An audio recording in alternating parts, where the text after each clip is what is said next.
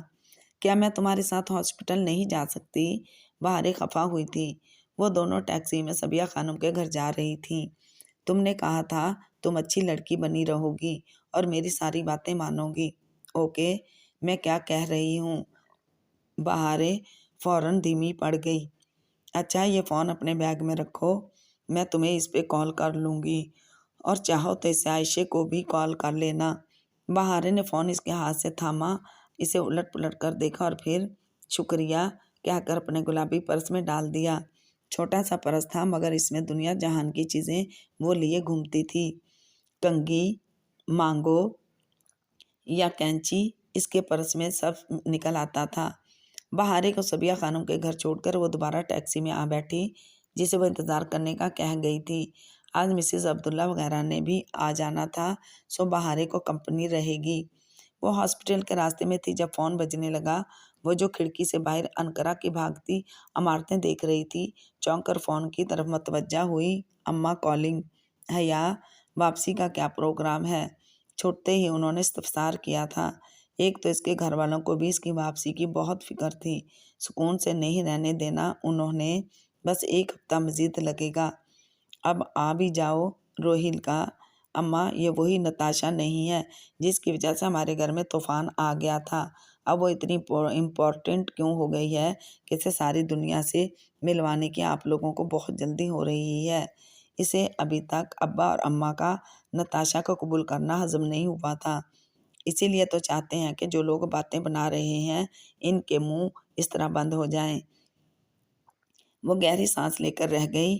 پھپھو ٹھیک کہتی تھیں، وہ بیٹے ہوتے ہیں جن کے بارے میں باتیں بنانے والوں کے منہ بند کرنے کے لیے جتن کیے جاتے ہیں۔ بیٹیوں کو تو اپنے لیے ساری جنگیں خود ہی لڑنی پڑتی ہیں۔ فون بند کر کے اس نے روہیل کو کال ملائی۔ ٹیکسی ابھی سگنل پہ رکی تھی۔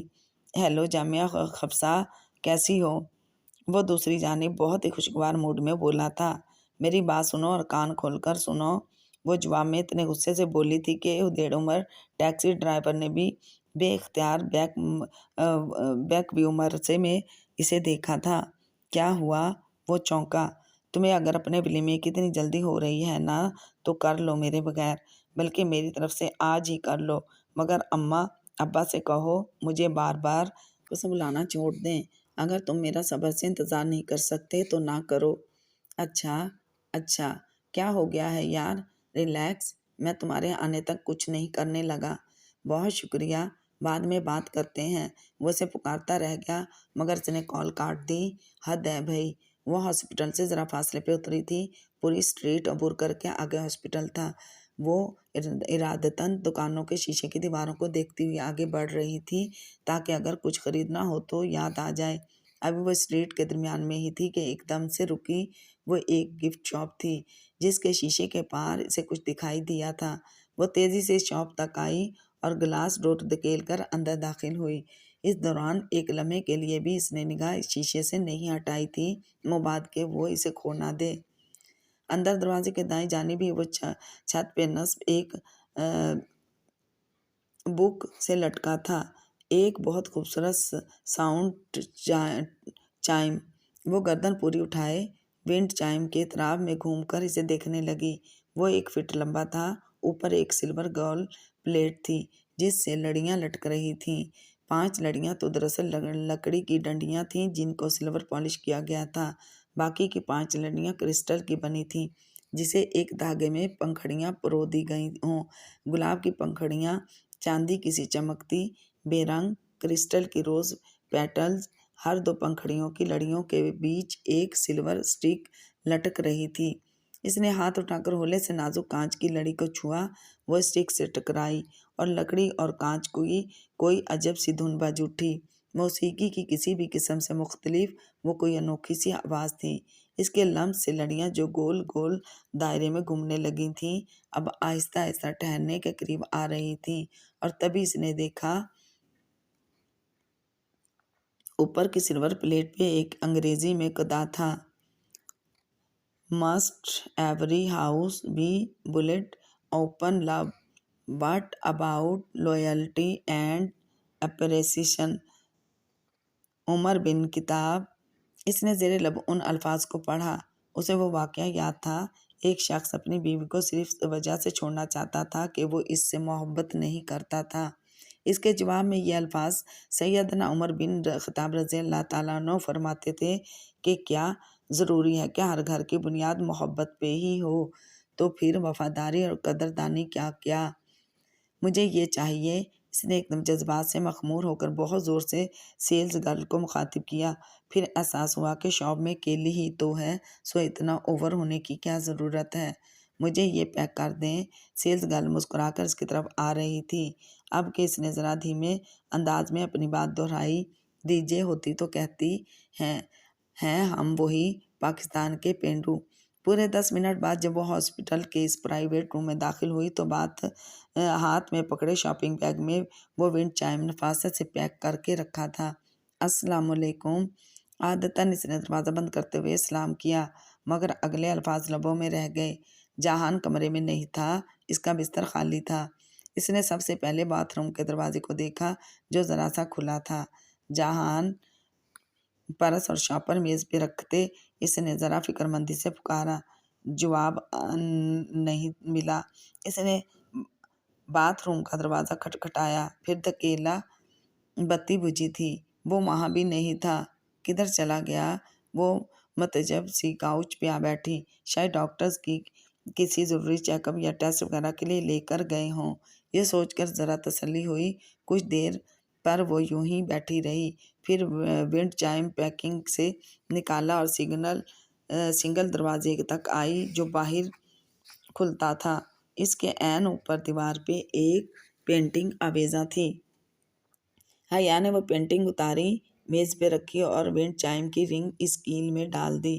ونڈ چائم کی چین دروازے کے سر تک ختم ہوتی تھی اور وہاں سے سلور پلیٹ اور لڑیاں لٹکی تھیں. اس نے مسکرا کر پیچھے جا کر اپنے تحفے کو دیکھا جسے وہ صرف جہان کے لیے لائی تھی. اچھا لگ رہا تھا. ارتاش کے باعث ذرا سا حرکت میں گول گول گھومتا. دروازہ چونکہ سلائٹنگ والا تھا سو اس کھلنے کی صورت میں ونڈ چائم سے ٹکرانے کا خدشہ نہ تھا. فون کی گھنٹی بجی تو اس نے پرس سے موبائل نکالا. اسلام آباد پنڈی کے کوڈ کا لینڈ لائن نمبر تھا. اللہ اللہ، آج تو روہل قتل ہو جائے گا اس کے ہاتھوں. ہیلو. اس نے فون کان سے لگایا اور بہت سے سخت جملے تیار کیے ہی تھے کہ جی میڈم ایم ڈی کیسی ہیں آپ. اس لہجے کو وہ کیسے بھول سکتی تھی. اس نے کھڑے کھڑے بے اختیار بیڈ کی پائنتی کے اسٹینڈ کو تھاما. کون بول رہا ہے؟ بظاہر لہجے کو مضبوط اور بے پرواہ رکھے اس نے سوال کیا. اسے کیسے ملا اس کا ترکی کا نمبر؟ وہ کوئی میجر احمد تو نہیں تھا کہ آپ ہر دفعہ مجھے پہچان جاتی ہیں، اس دفعہ بھی پہچان لیا ہوگا. خیر، آپ کی تسلی کے لیے ولید بات کر رہا ہوں. آپ ابھی تک گرفتار نہیں ہوئے؟ حیرت ہے. وہ نڈھال سی جہان کے بیڈ کی پائنتی پہ بیٹھی. بلیک میلر، یہ خیال ہی ساری توانائی نچوڑ گیا تھا. حیرت نہ کریں، شکر کریں. جب تک میں باہر ہوں آپ عزت سے ہیں. جس دن میں نے عزت دینے اور عزت چھیننے والا اللہ ہوتا ہے، جب تک وہ میرے ساتھ ہے مجھے آپ کی پرواہ نہیں ہے. دبے دبے غصے سے وہ بولی تھی. اور آپ کو کیا لگتا ہے آپ کوئی بھی مووی اٹھا کر اس پہ میرا نام لگا کر پیش کر دیں گے تو ساری دنیا یقین کر لے گی؟ ان فیکٹ آپ جو کرنا چاہتے ہیں کر لیں، مجھے کوئی پرواہ نہیں ہے. میں آپ کو آخری موقع دے رہا ہوں. آپ لوگ میرے خلاف کیس واپس لے لیں. اور جو پٹیاں آپ نے سلیمان انکل کو میرے بارے میں پڑھائی ہیں نا، جس میں مجھے اور ہیڈ آرکیٹیکٹ کو اپنا انوالو کر رہی ہیں، اس معاملے کو بھی یہیں ختم کر دیں ورنہ میں برا پیش آؤں گا. وہ ایک ایک لفظ چبا کر کہہ رہا تھا تو ابا نے اس معاملے پہ بھی اس کو آڑے ہاتھوں لینا شروع کر دیا تھا. مثلاً کیا کر لیں گے آپ؟ اس نے پھر سے اپنے لہجے کو مضبوط بنانے کی صحیح کی، مگر دل کی لرزش نے ذرا سا زبان کو چھوا تھا. الفاظ لڑکھڑا گئے تھے. میں کیا نہیں کر سکتا اس ویڈیو کے ساتھ. میں جانتا ہوں آپ کتنی خوفزدہ ہیں. اس سے میں اس کی سی ڈی بنوا کر سے آپ کے گھر کے سارے مردوں میں تقسیم کر سکتا ہوں۔ وہ شاید آپ کو کچھ بھی نہ کہیں مگر وہ دل سے آپ کی عزت کبھی نہیں کر سکیں گے۔ آپ رسوا ہو کر رہ جائیں گی۔ جہنم میں جاؤ، اس نے پھٹ پڑنے والے انداز میں کہا اور فون بند کر دیا۔ تبھی کانچ، اسٹیل اور لکڑی کے باہم ٹکرانے کی آواز آئی۔ فضا میں ایک مدھر سا ارتعاش ہوا۔ وہ تیزی سے پلٹی۔ جہان بالکنی کے دروازے سے اندر داخل ہو رہا تھا۔ اس کا سر شاید ونڈ چائم کو چھوا تھا۔ ایک نظر حیا پہ ڈال کر وہ مڑا، گلاس سیٹلائٹ بند کی اور پھر پلٹ کر بیڈ تک آیا۔ تم کہاں تھے؟ اس نے بمشکل خود کو کمپوز کیا۔ کہیں اس نے کچھ سنا تو نہیں؟ ایک کال کرنے گیا تھا، سوچا ذرا اوپن ایئر میں کر لوں۔ موبائل بیڈ سائڈ ٹیبل پہ رکھتے ہوئے اس نے ایک نظر پھر حیا کو دیکھا، گہری اندر تک اترتی نظر، اور پھر خاموشی سے بستر پہ لیٹنے لگا۔ تمہیں یوں نہیں جانا چاہیے تھا، سسٹر کو پتہ چلا تو برا منائے گی۔ ابھی تم ٹھیک نہیں ہو، تم بتاؤ ٹھیک ہو؟ وہ اب تکیے کے سہارے لیٹے لیٹے بہت غور سے حیا کا چہرہ دیکھ رہا تھا۔ بس ایک پل لگا اسے فیصلہ کرنے میں۔ وہ بیمار تھا، پھر اس کے دوسرے مسائل بھی تو تھے۔ کیا اب اسے ایک نیا ایشو کھڑا کر کے اس کو مزید بوجھل کرنا چاہیے؟ کیا وہ اتنی خود غرض تھی؟ ہاں میں ٹھیک ہوں، اور یہ تمہارے لیے لائی تھی۔ اس نے زبردستی مسکرانے کی صحیح کرتے ہوئے ونڈ چائم کی طرف اشارہ کیا جو جہان سے ٹکرانے کے باعث ابھی تک گول گول گھوم رہا تھا۔ شکریہ۔ اس نے کرسٹل کے اس خوبصورت تحفے کو دیکھا تک نہیں، بس اس طرح حیا کو کھوجتی نگاہوں سے دیکھتا رہا۔ وہ ابھی تک بیڈ کی پائنتی کے ساتھ کھڑی تھی، اضطراری انداز میں انگلیاں مروڑتی، ذرا بے چین اور مضطرب سی۔ کیا گھر سے فون تھا؟ اس نے جیسے بہت سوچ سمجھ کر سوال پوچھا۔ حیا کا دل زور سے دھڑکا۔ اس نے کمرے کے باہر سے کچھ تو لازماً سنا تھا، ایڈٹ نہ ہو تو۔ نہیں، ولید لغاری تھا۔ اس نے سچ بھول دیا۔ وہ ذرا سا چونکا، وہی ابرو اٹھا کر ایک لفظی استفسار کیا۔ حیا نے اس بات میں سر ہلا دیا۔ تم نے کہا تھا کہ آفس جایا کرو، میں نے آفس جا کر اس کی کچھ بدعنوانیاں پکڑیں اور ابا کو بتا دیا۔ وہ اسی پہ مجھے دھمکانے کے لیے بار بار کالز کر رہا ہے۔ لاپرواہی سے کہتے ہوئے اس نے ذرا سے شانے اچکائے۔ جہان کے چہرے پہ ناگواری ابھری مگر جیسے ضبط کر گیا۔ ابھی یہی کہہ رہا تھا؟ ہاں، مگر میں اس کی زیادہ دیر نہیں سنتی، 2-4 سنا کر فون رکھ دیتی ہوں۔ ابھی بھی PTCL سے کیا تھا تو میں نے اٹھا لیا، ورنہ موبائل کے غیر شناسا نمبر تو اب میں اٹھاتی ہی نہیں ہوں۔ کیا اس نے تمہیں کبھی موبائل سے فون کیا؟ اب کی بار وہ چونکی۔ کچھ تھا جہان کی آواز میں، کچھ ایسا جیسے وہ کوئی نام نہ دے سکی۔ اگر تمہیں مجھ پہ شک ہے تو میرا فون چیک کر لو۔ نہیں، ایسی بات نہیں ہے، میں اس لیے کہہ رہا ہوں کیونکہ میں نے شاید اس کا موبائل نمبر دیکھا تھا تمہارے فون میں، لیکن اگر مجھے تم پہ شک ہوتا تو اسی وقت کہتا۔ اس کا موبائل نمبر کدھر؟ اس نے حیرت سے دہراتے ہوئے اپنا فون اس کی جانب بڑھایا۔ جہان نے بنا کسی ہچکچاہٹ کے فون نمبر تھما، چند ایک بٹن دبائے اور پھر اسکرین حیا کے سامنے کی۔ وہاں کال لاگ کھلا پڑا تھا، پچھلے ہفتے کی کوئی تاریخ تھی۔ کیا؟ وہ ناسمجھی سے اسکرین کو دیکھنے لگی۔ وہاں کوئی غیر شناسا نمبر تھا جس پہ کال ٹائم آدھے گھنٹے سے ذرا اوپر کا تھا۔ یہ کس کو؟ وہ تعجب سے بڑبڑائی، ایک دم چونکی۔ یہ تو ارم نے کال کی تھی۔ یہ کس کا نمبر ہے؟ اس نے فون ہاتھ میں لے کر قریب سے لاگ کو پڑھا۔ جہان بہت غور سے اس کا چہرہ دیکھ رہا تھا۔ حیا، یہ ولید کا نمبر ہے۔ لمحے بھر کو حیا کا تنفس بالکل تھم سا گیا۔ وہ سانس روکے ہک دھک سی جہان کو دیکھے گئی۔ تو ولید تھا جس کے ساتھ ارم اور ولید، او گاڈ! مگر تمہیں کیسے پتا کہ یہ ولید کا نمبر ہے؟ جہان سے ایسے سوال پوچھنا بیکار تھا، پھر بھی وہ پوچھ بیٹھی۔ اس نے ذرا سے شانے اچکائے۔ جب سلیمان ماموں ہسپتال میں تھے تو ان کے فون پہ اس کی کال آئی تھی۔ میں نے تب اسکرین پہ آیا نمبر اور نام دیکھا تھا۔ مجھے نمبرز کبھی نہیں بھولتے۔ یہ اسی کا نمبر ہے۔ اب تم بتاؤ کہ ارم کا اس معاملے سے کیا تعلق ہے؟ ایک دفعہ پہلے بھی وہ تمہارا فون لے کر گئی تھی، مجھے یاد ہے۔ حیا کا سر چکرا رہا تھا۔ وہ نیم جاں قدموں سے چلتی کاؤچ پہ آ بیٹھی۔ ارم اس کام کے لیے اپنے گھر کا کوئی فون استعمال نہیں کرتی تھی، اس لیے نہیں کہ وہ پکڑی نہ جائے بلکہ اس لیے کہ وہ ولید کے ساتھ پکڑی نہ جائے۔ بہت کچھ تھا جو اسے اب سمجھ آ رہا تھا۔ ارم کا وہ پھر بولتی گئی، جو بھی معلوم تھا بتاتی گئی۔ جہان خاموشی سے سنتا رہا۔ وہ چپ ہوئی تو وہ بس اتنا بولا، مجھے ارم اور ولید میں کوئی دلچسپی نہیں ہے۔ مجھے صرف یہی بات کھٹک رہی ہے کہ اس نے بار بار تمہارا فون کیوں استعمال کیا؟ کیا تم مجھ پہ شک کر رہے ہو؟ نہیں بھائی، وہ جیسے اکتایا، میں ارم کی بات کر رہا ہوں۔ بجائے کسی ملازم، کسی دوست کا فون استعمال کرنے کے اس نے تمہارا کیوں کیا؟ پتہ نہیں، مگر میں ارم سے بات ضرور کروں گی۔ وہ ٹیک لگا کر بالکل خاموش سی ہو کر بیٹھ گئی، جیسے کچھ سوچ رہی ہو۔ اس کی نگاہیں ونڈ چائم کی لڑیوں پہ مرکوز تھیں، مگر ذہن کہیں اور بھٹکا تھا۔ وہ ویڈیو کس نے دی ولید کو؟ کس نے بتایا ولید کو کہ حیا اس ویڈیو سے اس حد تک خوفزدہ ہو سکتی ہے کہ اس کو دبانے کے لیے کچھ بھی کر سکتی ہے؟ حیا نے ہر جگہ سے ویڈیو ہٹوا دی تھی، مگر 2 جگہیں ایسی تھیں جو رہ گئی تھیں، ارم اور حیا کے لیپ ٹاپس۔ جس دن ویڈیو نیٹ پہ ڈالی گئی تھی، اسی دن ان دونوں نے اسے اپنے اپنے کمپیوٹر میں ڈاؤن لوڈ کر لیا تھا۔ ارم نے ہی ولید کو وہ دی ہوگی، مگر اس طرح تو ارم کی اپنی بدنامی بھی ہوگی۔ پھر پتہ نہیں۔ جہان بیڈ پہ تکیے کے سہارے لیٹا، گردن اس کی طرف موڑے بغور اس کے چہرے کا تار چڑھاؤ دیکھ رہا تھا۔ وہ محسوس کیے بغیر گلاس کے ڈور کے پار دیکھتی کہیں اور گم تھی۔